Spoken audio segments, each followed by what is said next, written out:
Salut, Victor! Uite, vrem să-ți dăm un nou număr al revistei Ceau. Băi, ăsta nu e nou număr, mă, ăsta e vechi. Nu este vechi. E vechi, dacă mi-l dădeai și mie pe la nou. Când? Miercuri, e la nou? Sau când? Da, apare cât de curând. Da, mersi. Ai văzut revista? Ai văzut articolul? Măi, revista nu o am. Acum că mi-ai dat-o, o am și eu. Ce spui despre aceste noi dezvăluiri? Aceste noi dezvăluiri. N-am ce să spun, nu mă interesează dezvăluirile, sincer. Avem lucruri mai importante de făcut. Dar știai despre această poveste? Ți-a spus Bianca? Altceva? Vorbim și noi altceva?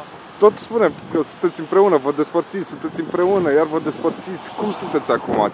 Ce se întâmplă între voi? Dragi copii, eu mă bucur că sunteți, că mi-acordați atâta atenție și că vă interesează de soarta mea. Cum am spus de mult, eu nu mai vorbesc despre viața mea în general, așa că nici acum nu am să mai discut. Păi știi cum? Bianca ne spune să te întrebăm pe tine. Și eu vă spun să o întrebați pe Bianca și da. Tot așa. Păi da. Ați luat acum o scurtă pauză sau o să fie o pauză definitivă? Nu am luat nimic. Mulțumim frumos! Cum vei petrece 8 martie? 8 martie? O să-i trimiți ceva Biancăi?